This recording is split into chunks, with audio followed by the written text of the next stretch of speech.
My name is Masuda Sultan. I am a board member at Women for Afghan Women.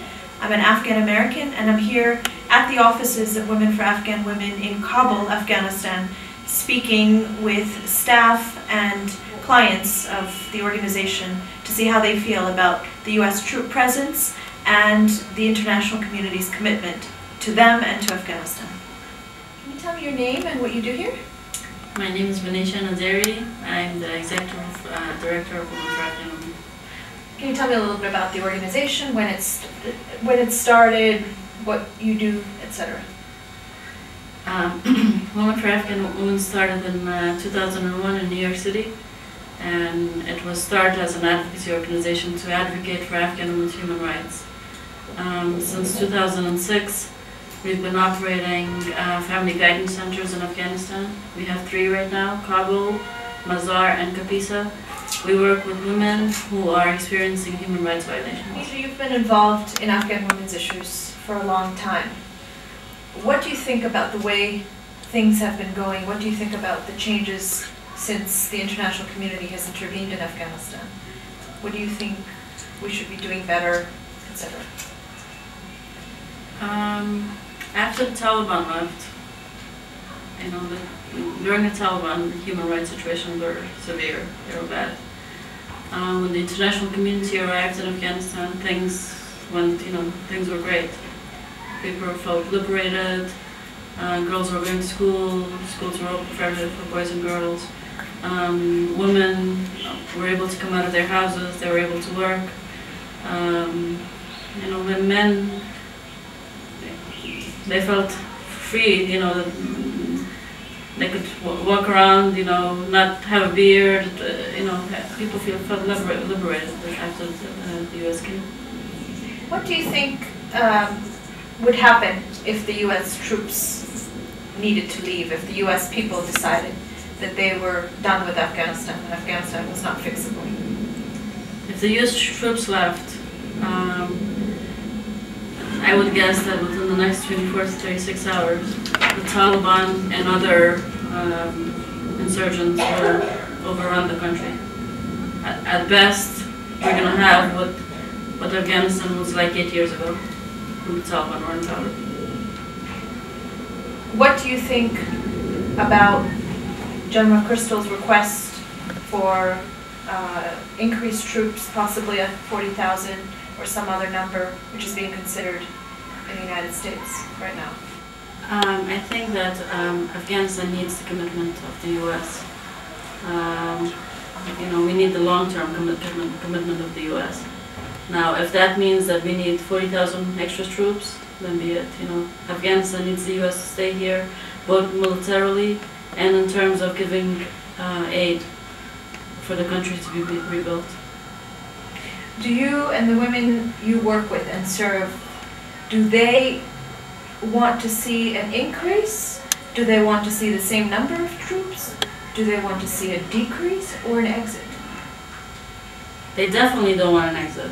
No way, do they say when you ask them if they want the troops to leave. They want the U.S. to assess what they have on the ground right now, to see what has gone right and what has gone wrong, and then after the assessment, if they think there's troop increases needed, then they want troop increase. They don't want troop decrease or withdrawal. What do you say to parents of American soldiers in the United States who wonder if it's worth it to send their children to war in Afghanistan? I say to the parents whose children are here that the Afghans and the Americans are the victims of the same terror, and we're sort of like cousins in a way, because New York was attacked by the Taliban and Al Qaeda, and Afghanistan has been terrorized by Al Qaeda and the Taliban for years. And when the U.S. first came here, they came with the intention of getting rid of the Taliban and Al Qaeda. The job hasn't been done, and it's not the American way to just quit and leave. They have to have patience. We have to do the job right. And for Americans who care about Afghan women's issues and who championed the cause of Afghan women during the Taliban times and after 2001, what would you tell them is the best thing for Afghan women now? What should they be doing? They should be going to their congressman and saying that, you know, we don't leave Afghanistan. I know there's a lot of talk in the U.S. where Congress doesn't want to increase the numbers of troops. Every American who supported this war in the beginning should go back to their congressmen and their senators and the president and say, we still support this war, Afghanistan still needs us, Afghan women still need us, we can't just leave them. And what do you say to those Americans who say, it seems to us that they just want to blow us out, they have a different culture, they don't want us there? How do you reconcile that, those messages they're getting from here? The majority of Afghan people want them here. They want Americans here. So first they have to get informed. They really want it. They want peace. They want security. They want to change. It's just a very minority population that doesn't want them there. We shouldn't be listening to the minority. We should be listening to the majority. What is your name and what do you do here? I am Huma Safi. I work as a program manager for women, for Afghan women in Afghanistan. Huma, you know that the international community has been in Afghanistan since 2001 and the US troops have been here. What do you think of the progress so far? Thanks for asking this question. The progress, that's if when we come to the word of the progress that in Afghanistan, we see a lot of the progress in Afghanistan since the new regime came. And in different aspects of life of people, we see the progress. And especially education and construction, rehabilitation, technology. There are a lot of progress in Afghanistan. What about on women's issues? We see a lot of progress in women issues also. The first thing, education, which was a right for the women, which didn't have this right during the Taliban. Now we see millions of children are going to school. People are sending their girls to school, their daughters to school. Women are working. We see the women in the parliament. That's a progress. We have a parliament and we have a woman representing her community and her province in the parliament. Huma, if the US troops left Afghanistan, how would it affect your work? You're working with women in different provinces, working on lots of cases of rape, of domestic violence, of rights violations. What would happen if the US troops left? Everyone knows what was the situation of the Afghan women during the Taliban.